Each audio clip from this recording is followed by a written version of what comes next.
जी बिल्कुल, जीडीए उम्मीदवार पीएस 40 के जाम नफीस अली यहाँ पर मौजूद है, शाहजहां जूनी जो यहाँ पर मौजूद है। आइए हम इनसे बात करते हैं। साईं तव्हां हिन वारे माशाल्लाह वर्क से निकितल आहियो, अवाम में मायूसी आहे, तव्हां हिन वारे छा था? आवाम में बिल्कुल मायूसी है। आवाम तंग थी गई है।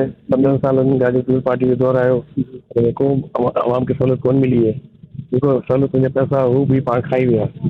आवाम चेंज चाहे थी ऐं आवाम में शौर है, एतिरो शुक्र है ख़ुदा जो हुन में शौर है। उन्हनि घणी हुनखे मौक़ा ॾिना त हीअ कुझु सर्विस कोन ॾेई सघनि आवाम खे। त चऊं था आवाम खे हिन असांखे मौक़ो ॾी त असांखे कामयाबु कनि, अची ख़िदमत करे सघूं हिनजी। पाण फ़ैसिलो कनि कि असां में हुन में कहिड़ो फ़र्क़ु है। यार ॾिसो रुगो रुकन बुड़ा में पीपल्स पार्टी में मायूसी कान्हे, पर सॼी सिंध में अवाम पीपल्स पार्टी में मायूस आहे।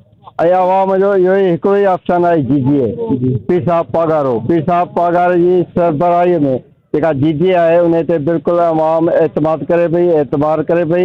ऐं ॾिसो त हिकिड़ी लहर वांगुरु सॼी सिंध में जिले सांगड़ में ई ॾिसो तव्हां रुकन बुड़ा जो ई मिसाल वठो त हींअर कीअं माण्हू उन जीडीए ते एतमाद कंदे, पीर साहब जे नुमाइंदनि ते एतमाद करे ऐं असांजे पुठियां लॻनि था, असांखे आधार दुआ कनि था, असां सां ॿाह मिली थियनि था।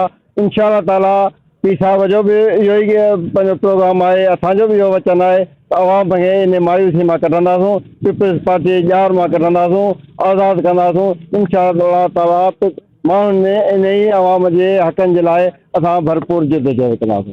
जेके बि हिते आया आहिनि उन्हनि जी महिरबानी।